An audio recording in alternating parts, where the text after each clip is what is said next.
Okay, good morning. We have a few guests this morning. If you could stand and remain standing and so we can all welcome you.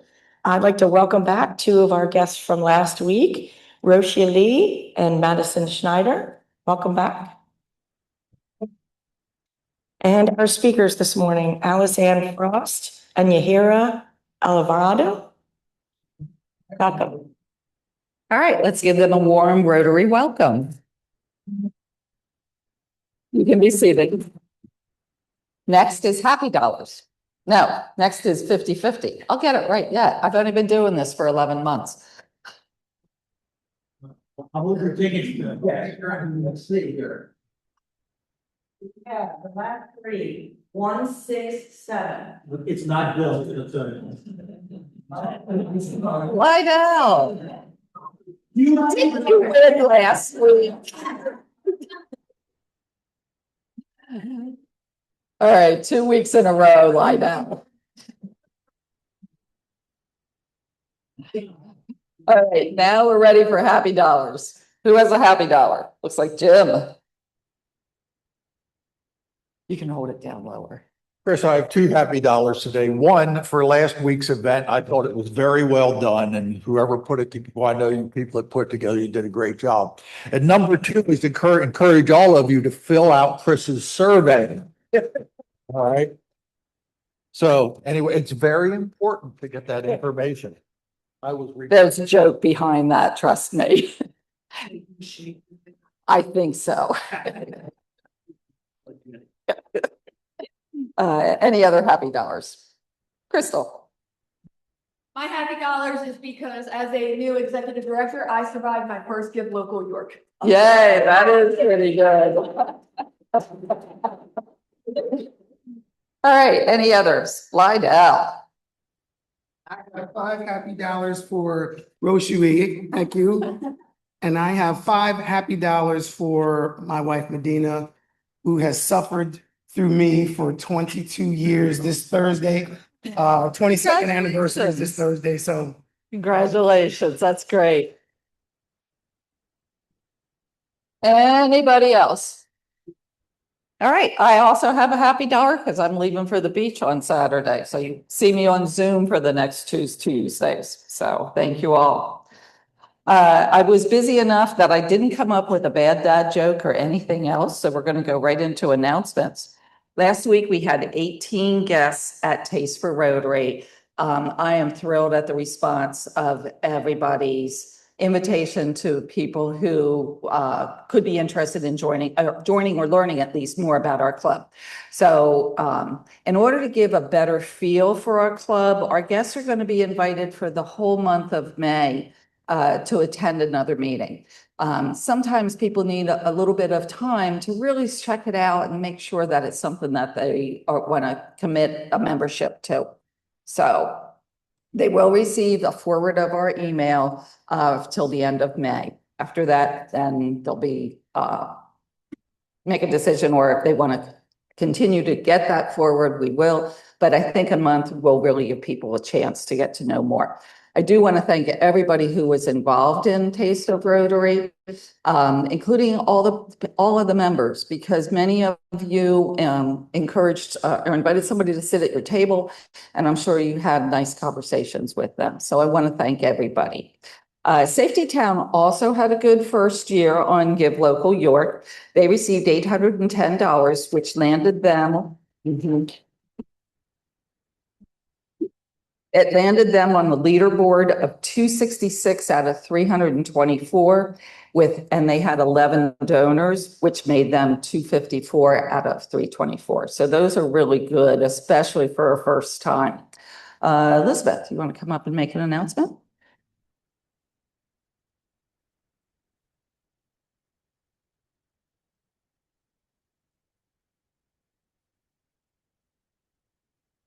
Good morning, York East. I think you all realize I have been a proponent of district functions for a long time.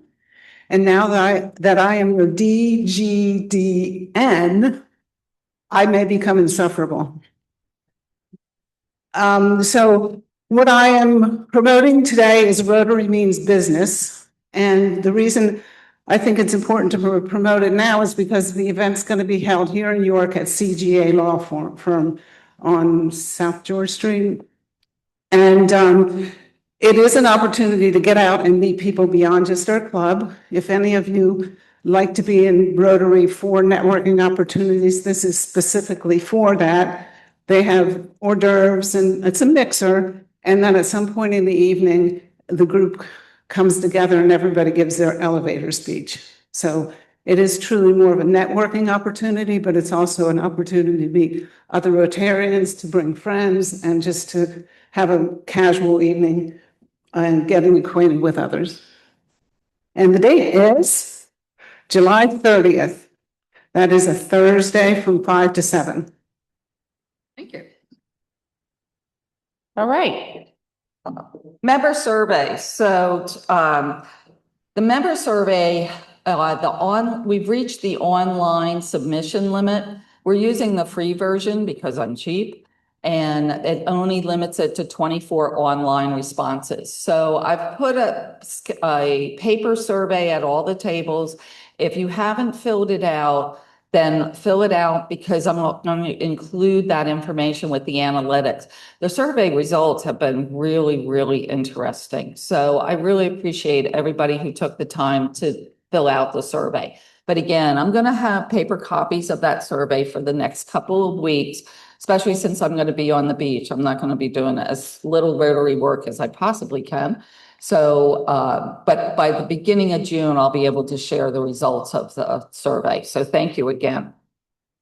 The golf tournament is, we're back to the golf tournament announcement, 6 weeks about, give or take. And there's brochures that are available. They're up at the registration table. There's also a flyer available for QR code if the person wants to do an online registration. We are doing pretty well with sponsorships. We have more than 3 that are listed. We do have a golf committee meeting this Friday at 3 by Zoom. So we'll hear some more results at that point. But I also want to start encouraging our club members. We have quite a few who do sand trap sponsors. It's a $200 sponsorship level. It's our first introductory one, and that can be for both golfers and non-golfers alike. So many of our club members have helped out with a sand trap. So please consider joining the golf tournament and supporting the golf tournament this year with a sand trap sponsor. And last but not least, I don't want to give a gentle reminder that Roger Dick's service is this Saturday, May the 9th, at Church of the Open Door at their East York campus. The visitation is 10 a.m. with the memorial service that starts at 11. Memorial contributions are being accepted and encouraged to be made to Pappas House in Thomasville. And with that, I think we're ready for Jeff to introduce our speaker.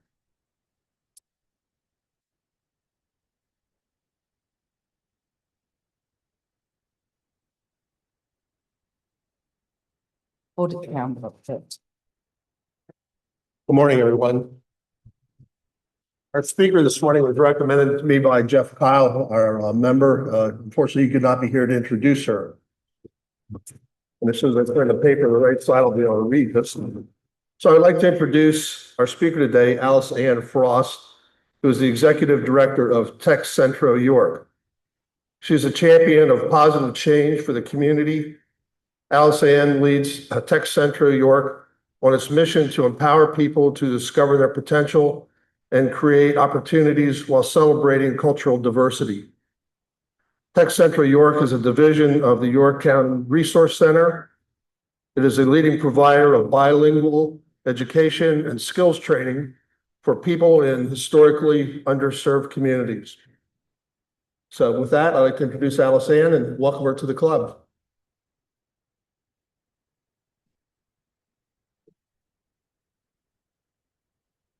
Probably good there's such an echo in here, they can hold it a little low. Okay. Thank you. All right. That sounds okay? Okay. Click it. Okay. Let's see if I can get it. Think that, good? Okay. Next is, let's turn on this clicker.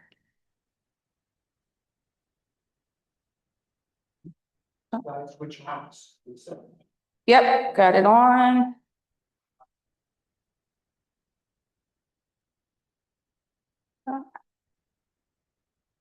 Might have to wing it here. Oh, there we go. Okay, all right. All right, so again, my name is Alison Frost. I'm the Executive Director of Tec Centro York. Before I get into the presentation, a little history about Tec Centro York. Back in about 2021, 2022, a group of individuals, we came together in the nonprofit community, philanthropic community, and business community, and wanted to really address workforce needs. How do we build a pipeline of skilled workers for shortages in industries such as healthcare and in the trades? And from that came this idea of working with a model out of Lancaster called Tec Centro. It had been around for about 10, 11 years, and it was a model that came out of Lancaster, and it was working, where they were training individuals for in-demand trades and in-demand careers and helping them get full-time positions, with supporting them not just through training, but with social supports. So from that idea back in 2022, we were working and getting together and said, how do we make this happen in New York, but where are we going to have it? And we were fortunate enough in 2022 that M&T Bank donated a closing bank branch in the city of York to us to get this up and running. We're at the corner of Sherman and Market. And because of that, we were able to go into a capital campaign and renovation project where we renovated this former bank branch and turned it into Tec Centro York, what I'm going to talk about today. And the donation was significant, but it was also significant that we were able to, and it's part of the model, take what would have been a blighted building in, we're a little bit, I'm going to try to hold it away from me a little bit. What would have been a blighted building, a building that would have sat unused in the city of York, and we were able to transform it. We were able to transform it into something that has been meaningful and very useful for not just the individuals that live in that neighborhood, but all. And that's the other thing about Tec Centro is all are welcome. Anyone looking to be trained, anyone that wants to do something different with their lives and get a career are welcome in our facility. And we're starting to see people from all over York County start to come to our facility for our training. And that was one of the reasons why Jeff thought that it would be good for me to come and speak to you guys today as we're trying to bridge out past the city of York. So a little bit about Tec Centro and who we are. Again, we are a adult training facility. We do train adults and we are training them in careers in demand, but we're also part of a larger network. We're actually one of 8 centers in the state of Pennsylvania, York being one, another one, 2 in Lancaster, 1 in Lebanon, Harrisburg, and Reading, and soon to open in Wilkes-Barre, Philadelphia, and the city of Chester. All in underserved neighborhoods, in neighborhoods that, and besides Philadelphia, third-class cities that have been underserved and under-resourced.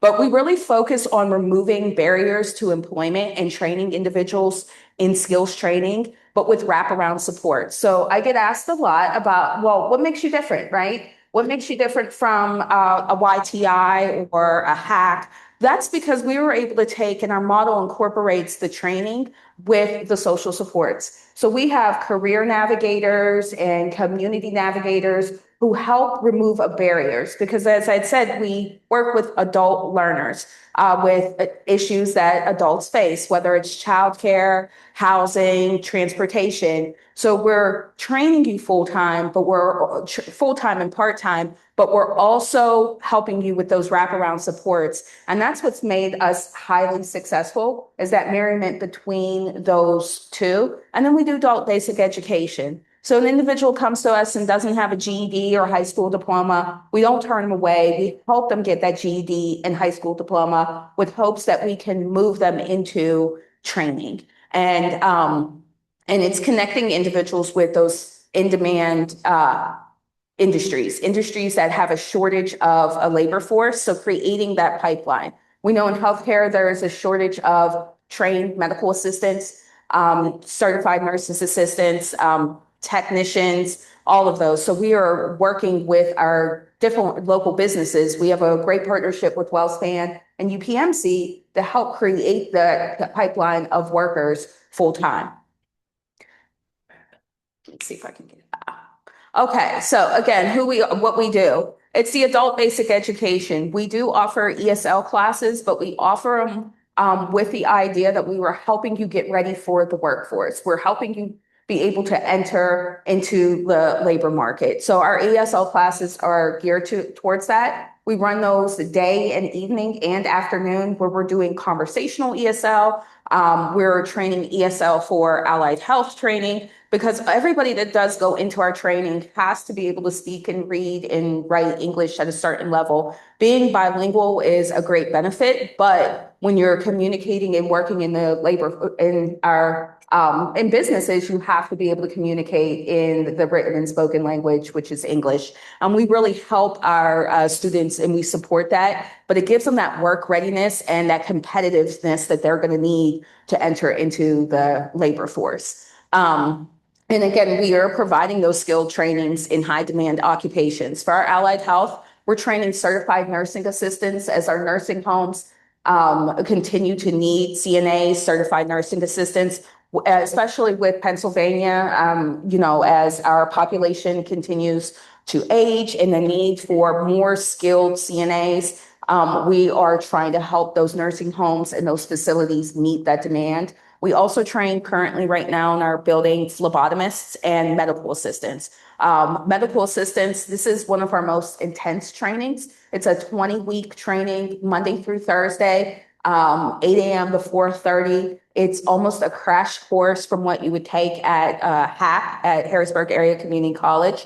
Our students are highly dedicated, motivated, but they also, when employers were training them, they know the level that our students have been trained at, and they know they're ready to enter the workforce. And so it's a win-win for employers and for our students as well. Because the other thing is our students go through what we offer is career counseling, placement assistance, and a customer service class. So that's a really ready to work class where we're helping them with soft skills, making sure that they understand what showing up on time means and helping them build a resume so that they are genuinely ready to not just go to work, but keep the job. And that's also part of the model, is ensuring that we're not just training, but we're placing individuals in the right industry at the right company and helping them retain their employment. And anyone in here that owns a business understands how important it is when you hire somebody, that onboarding process and what you go through to onboard somebody and to bring them into your company, and the importance of them being able to not just be hired, but continue to work. So our first year, like I said, we opened our doors 2025. We ran our first year, and this is our impact in our first year. And we served over 574 individuals, 95 graduates. And what that means is the individuals we served, 574, some of them are in 2026, still currently in programs, or they're working through it. Our ESL has multiple levels. So you have to get to level 4 to be considered a graduate. So many of those individuals on 574 are still in some of our programs, but we had an 88% completion rate. And that's across the network. We're 85% or above with completion. And a lot of that has to do with the additional supports that we provide for our students to help them through the training. And the other big thing, and what's really important, is we're tuition free. When our students come to us, they're not paying tuition. They're paying a small fee, about $75, depending on the class. So we're underwriting the cost of tuition, and that's also relieving and mitigating a barrier. While we use HAC as an educational partner, so the HAC instructors come into us to help teach, students are not paying HAC tuition. To give you a good example, a student that would go directly to HAC could pay over $6,000 for medical assistant training. They're coming to us and we are underwriting that cost so that we are, again, relieving of what could potentially be a barrier. because many of our students, they want to go back to school. They want to get the training. They don't want to work 2 part-time jobs to make ends meet. And that's really our audience. That's who our students are. They're your working mom and dad. They're working a couple full-time jobs, trying to make ends meet. And training allows them to get that one full-time job where they're receiving things like benefits, PTO, all those different things that if you're working warehouse work or part-time jobs, you're not able to receive. So being tuition free also relieves one of those barriers and helps our students have a better opportunity to being able to be trained in for that full-time career.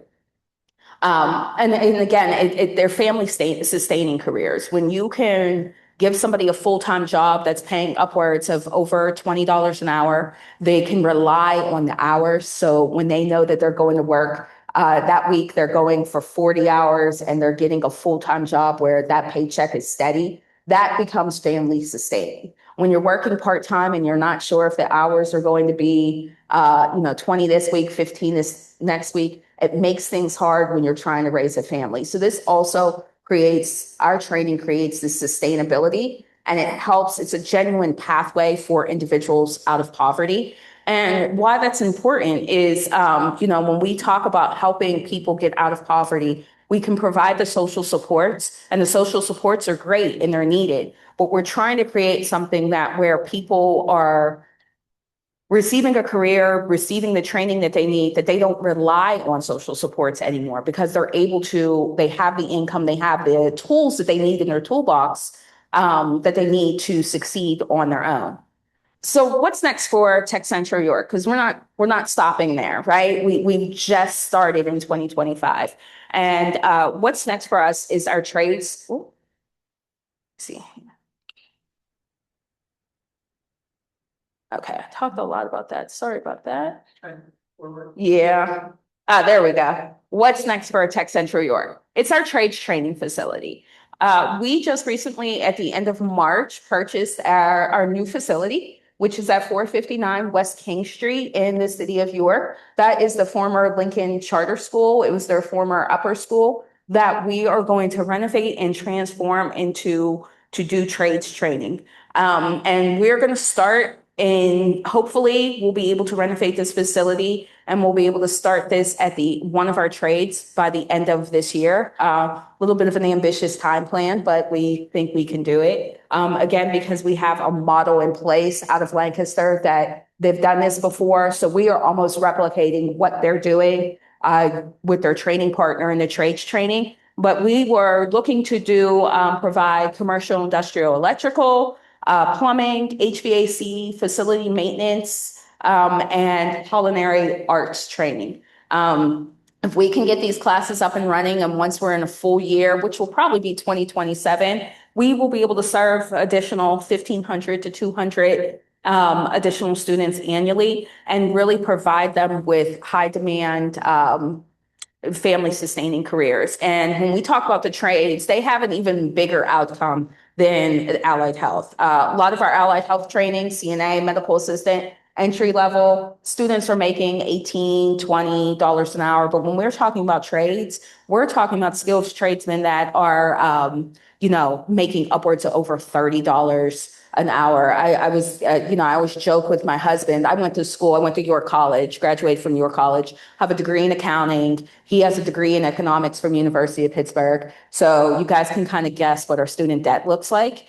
If we had to do it again, and this was available, maybe become a welder, but get into the trades, because your students that are going to the trades training are coming out completely debt free. And they're making upwards of 80,000 or better a year. And we know for college students, that's not always the outcome. Plus you have the debt. And we also know that, the career trajectory and what it looks like is long-term. There's such a shortage of skilled tradesmen, and companies are looking for these individuals. And then there's the need is just growing and growing. And that's really one of our goals, is to fulfill that need.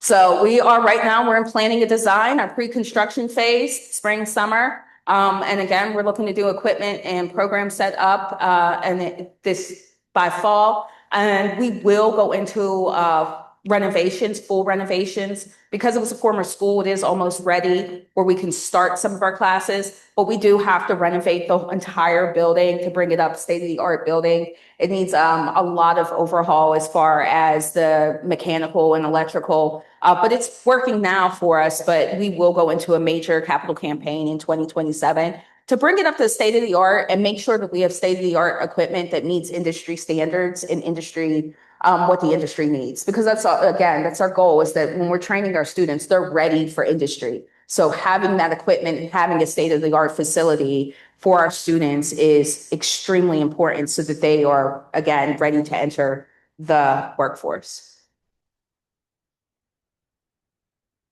I could skip that. So that's the schematics. That's kind of what the building looks like. I think I'm tethered here, but I just want to kind of show you guys we're going to do on our first floor. We are going to open it up, big facility maintenance here. We have a gymnasium, which is nice, that we'll be able to use for career fairs and different trainings. We'll put some of our culinary arts on the back of that so that when people come in, our culinary students, they're not just learning, they're also interacting with the public and cooking for the public. So that's a win-win. And then on the second floor will be some of our other trainings, such as our plumbing and HVAC. We also have a goal of putting our dental assistant program in this building. We didn't have the space in our old facility to do the dental assistant, well, in our current facility. So we'll be putting our dental assistant program in there as well. So once we get this done, our total project cost to really renovate this place is about 10 million. Between the state-of-the-art equipment and the overhaul that really needs to happen. The building it's two parts. It's a new building and an old part, and the old part has not been renovated probably in about 20, 25 years. But we're doing new market tax credits. We're looking at federal grants. It's a balanced approach to ensure that there's financial stability and, that we can get the job done, but again, high quality workforce training. Okay, so that's the end of my presentation. I appreciate you guys for listening to me and learning more about Tec Centro. Are there any questions ask questions? Okay. Okay. Does anybody have questions? Yes, sir. I missed the presentation. How funded? Yeah, so because we're part of a larger network, the Tec Centro Workforce Network, they have a state line item in the state budget, but then we're also all our own 501c3s. So the Tec Centros that I named were individually owned and operated. All of our board members here in York are residents of York County. So we also look for local sources. So for us, we've had great support from the philanthropic community through our local foundations. I always call them the big three. You guys have probably all heard of them, but Powder Mill, Wareheim Foundation, Gladfelter, to name some of them, York County Community Foundation. So that's also what each Tec Centro is charged with, is finding local support where it's not just reliant on state dollars. So we're a combination of local grants, local philanthropic community, fundraising, and then also we're working through for federal support as well. Any other questions? Yes, sir. Does your training, like for your trades? So for our trades, we're going to be looking to use Thaddeus Stevens as our educational partner. They're the educational partner in Lancaster. And so they're working actually with us here in York and in Harrisburg to be our trades partner. For allied health, it's HACK. The HACK instructors come in to help us with our allied health.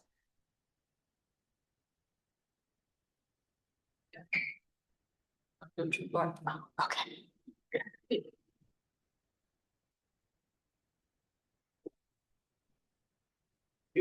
All right. All right. Thank you, Allison. That was very, very interesting. I have heard of Tec Centro, but didn't really know a whole lot about it. And we wish you the best, especially you're expanding really fast. So that's great progress. So to thank you for your presentation today. We're going to have you choose a children's book out of our supply. That book will be donated either to the Children's Library at the YWCA or Children's Aid Society. So, all right, everybody, thank you. I think we're giving you a little bit of extra time in your day. So we will see you next week. We're adjourned.